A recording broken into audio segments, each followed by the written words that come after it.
It's been 15 years since I last saw my little sister, Maya.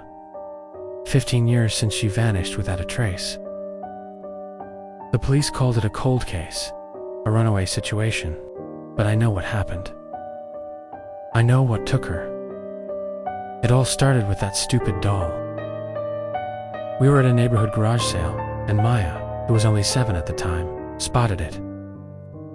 It was a Labubu doll, with those big, mischievous ears and a toothy grin. It was a little worn, its fur slightly matted, but Maya fell in love instantly. She begged my parents for it.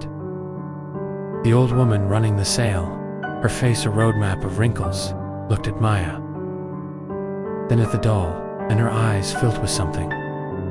Fear.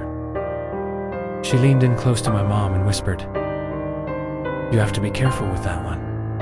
It gets hungry." My parents just chuckled, thinking it was a quirky sales pitch for a $2 toy. They handed over the money, and the old woman practically shoved the doll into Maya's arms, looking relieved to be rid of it. That night, the strangeness began. I was trying to sleep, but I could hear murmuring from Maya's room across the hall. I figured she was just playing, talking to her new toy. I crept to her door and listened. It was Maya's voice, small and sweet. "What do you want to eat, Lulu?" she asked the doll. And then, another voice answered. It was low, guttural, a sound that felt like scraping stones together. It wasn't Maya trying to be funny. It was something else, something coming from the doll. It rasped, "I want to eat. ... Mommy." I froze, my blood turning to ice. I heard Maya giggle, a nervous little sound. "You can't eat, Mommy," she said. The voice replied, deeper this time, "Then I want to eat." "Daddy?" "No," Maya said, a little louder. There was a pause, and the raspy voice whispered, "Then, I want to eat ... You." The next morning, I told my parents what I heard. They brushed it off. "You had a nightmare, sweetie," my mom said. "Your sister has a vivid imagination." But I knew what I'd heard. I started watching the doll, Lulu, as Maya had named it. Its painted smile seemed to stretch wider. Its eyes looked like they were following me. I decided to do my own research. So I spent hours at the library computer. I typed in haunted Labubu doll, talking dolls, anything I could think of, and then I found it. A series of obscure forum posts, old news articles from different small towns, all telling similar stories. A child gets a second-hand Labubu doll. The child starts acting strangely, talking to it. Then, the child disappears. I had to get rid of it. That afternoon, while Maya was at a friend's house, I snatched the doll from her bed. I stuffed it deep into our garbage can outside, burying it under coffee grounds and leftover spaghetti. I felt a wave of relief wash over me. But when I walked back inside, my heart stopped. There, sitting perfectly in the middle of my bed, was Lulu, its toothy grin mocking me. I tried again. I rode my bike to the woods at the edge of town and threw the doll into a deep, muddy creek. I watched it sink below the murky water. I rode home, my hands shaking, convinced it was over. I opened the front door, and there was Maya, sitting on the living room floor, cradling the doll. It was perfectly dry. He was lonely. This went on for a week. I burned it in our barbecue pit, only to find it on the kitchen counter an hour later, completely unscathed. I buried it in the backyard, and the next morning, Maya was happily digging it up, saying Lulu wanted to play in the dirt. Each time it came back, its grin seemed wider, more sinister. The raspy whispers from Maya's room got louder each night. I tried to tell my parents. I begged them. I screamed at them to believe me. but they just thought I was jealous of my sister's new toy and was acting out. They threatened to ground me if I touched the doll again. Then came the last night. The house was dead quiet. No whispers, no murmuring. A silence so heavy it felt like a physical weight. The next morning, Maya's bed was empty. My parents searched the house, then the neighborhood, their initial annoyance slowly curdling into panic. The police came. They searched for weeks. They found nothing. No signs of a break-in, no ransom note. It was like she had just evaporated. A neighbor found something snagged on a rose bush in their backyard, right near the fence that separated our properties. It was a single, small, perfectly severed finger. The police confirmed it was Maya's. That was all they ever found.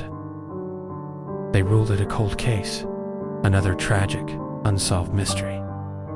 The Labubu doll was gone too. It vanished the same night she did. My parents never recovered. Our family shattered. But I know she didn't run away. I know it wasn't a kidnapping. It was that doll. The old woman warned us. It gets hungry.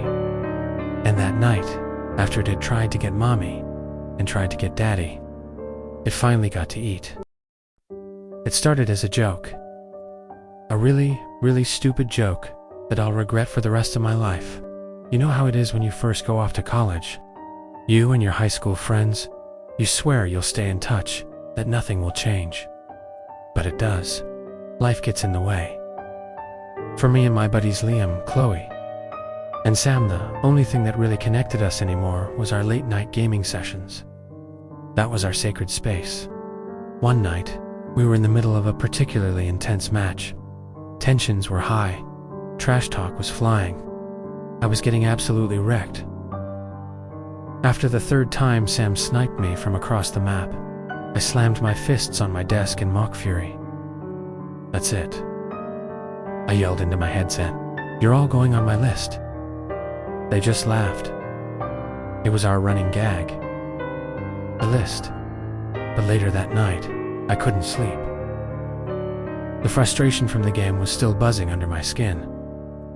I was bored, scrolling aimlessly online, and I fell down a rabbit hole. You hear stories about the dark web, right? The creepy, hidden corners of the internet. Morbid curiosity got the better of me. I downloaded the special browser, typed in some sketchy URL I found on a forum, and just browsed. It was mostly junk, but then I saw it. A site that looked like it was straight out of a low-budget horror movie. It had this gaudy, flashing banner. Settle your scores. Satisfaction guaranteed. It was a Hitman for hire site. I laughed out loud. It had to be a scam, a honeypot to get Bitcoin out of idiots. The packages were ridiculously cheap.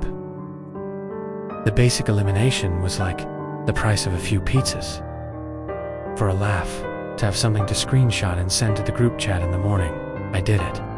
I typed in their names. Liam, Chloe, Sam. I used their gaming tags as identifying information. Then, I paid with some leftover crypto I had from years ago. I closed the laptop, chuckling at my own dark humor, and finally fell asleep. The next morning, I'd almost forgotten about it. I was walking to class when my phone buzzed. An unknown number. It was a picture. A photo of Liam walking out of his dorm, taken from across the street. It was grainy, like it was zoomed in from far away. A chill went down my spine, but I brushed it off. It was probably just Sam or Chloe messing with me, getting me back for the joke. I texted the group chat, very funny. Who took this? No one replied. 2 days later, the news broke. Liam was dead. The official report said he'd fallen from the roof of the campus library. A tragic, bizarre accident. They said he was disoriented. My blood ran cold. It couldn't be. It was a coincidence. A horrible, gut-wrenching coincidence. I tried to pull up the website again. The URL was dead. The page was gone, vanished, like it never existed. I started to panic. I tried to tell myself it was all in my head. Then, a week later, another buzz. The same unknown number. This time, it was a picture of Chloe. She was sitting in a coffee shop, her back to the window. In the reflection, you could see a figure standing outside, watching her. My heart hammered against my ribs. I immediately called her, my hands shaking so badly I could barely hit the right buttons. She didn't answer. I called again and again. Voicemail. I sprinted to the police station, a frantic, babbling mess. I showed them my phone. Look, someone is stalking my friend. This number sent it. The officer took my phone, looked at it, and then gave me a strange look. He handed it back. Son, there's no picture here. No message from an unknown number. I snatched the phone back. He was right. The message, the picture, it was gone. They looked at me like I was crazy. Like I was some college kid having a breakdown over his friend's death. They sent me home. The next day, Chloe was found. The police said she'd had a sudden, severe allergic reaction. She didn't have any known allergies, but her face. The reports were vague, but the rumors on campus said it was gruesome. I knew Sam was next. I called him, screaming, hysterical. Sam, you have to hide. They're coming for you. It's my fault. He thought I'd lost my mind. He tried to calm me down, told me I was just grieving, that the stress was getting to me. He promised he'd stay inside, lock his doors, just to make me feel better. The last picture came an hour later. It was taken from inside Sam's own apartment. A photo of the back of his head as he sat at his computer, headphones on. Probably waiting for me to log on for a game. He never even saw it coming. The police found him the next morning. They called it a home invasion gone wrong, but nothing was stolen. I'm the only one left. I'm the one who put their names on that list. I pulled the trigger. That anonymous number, the website, they're gone. There's no proof. There's only me, and this guilt that eats me alive every single day. I know he's still out there. The person who took those photos, who did those things, he might even be watching me right now. So please, listen to me. I know it sounds like a ghost story, something to scare kids around a campfire, but it's real. Stay off the dark web. Don't go looking for things that are meant to stay hidden. Some jokes aren't funny, and some mistakes you can never, ever take back. Stay inside. Stay inside this Halloween. He comes back every 5 years.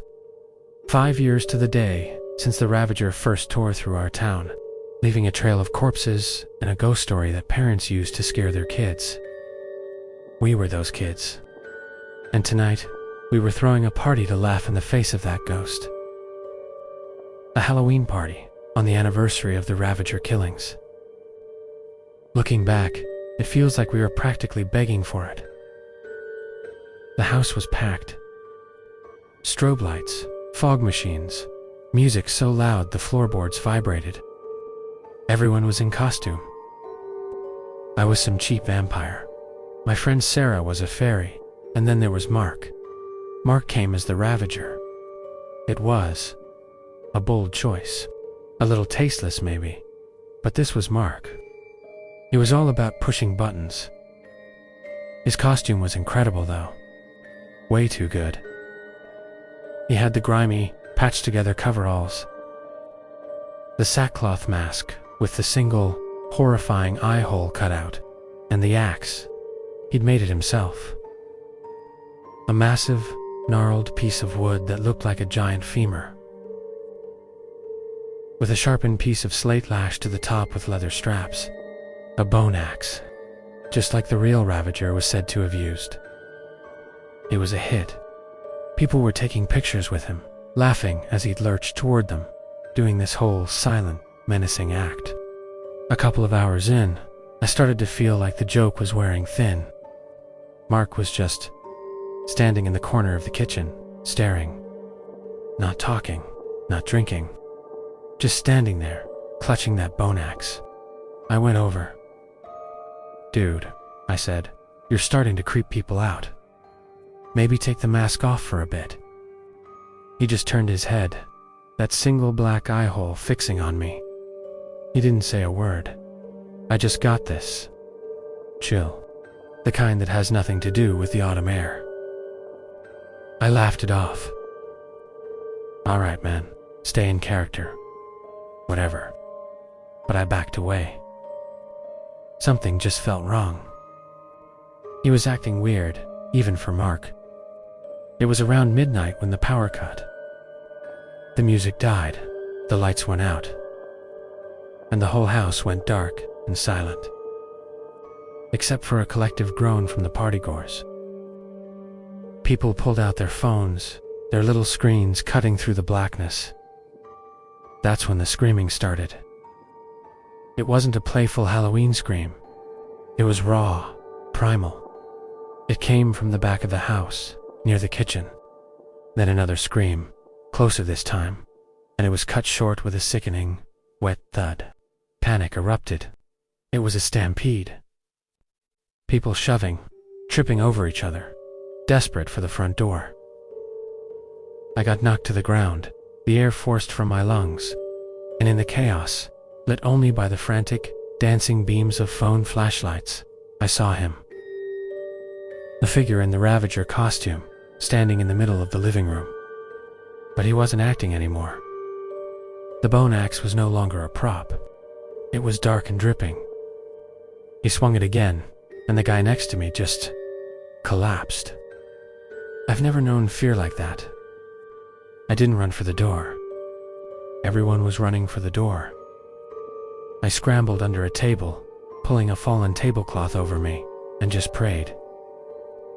I curled into a ball, my eyes squeezed shut, listening to the thuds, the screams that became gurgles, the heavy, shuffling footsteps.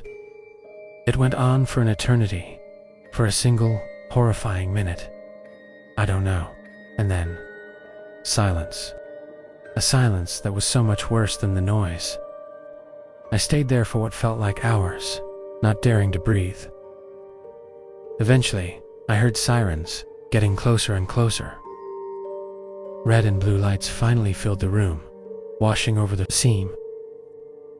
When the police helped me up, they asked me what I saw. I told them everything. I told them it was Mark. It was our friend, Mark, I sobbed. He was dressed as the Ravager. One of the officers, a woman with tired, haunted eyes, put a hand on my shoulder. "Son," she said, her voice gentle but firm. "We found your friend Mark an hour ago. He was one of the first, out by the back porch. They counted 15 bodies that night. 15 of my friends. Sarah. She didn't make it. They never found the killer. The figure in the Ravager costume just vanished. The real Ravager. He was at the party the whole time. We laughed with him. We took pictures with him. We invited him in, and he just walked out into the night, leaving his legend written in our blood, his bone axe probably still dripping. And I'm the one left to tell the story. The one who survived.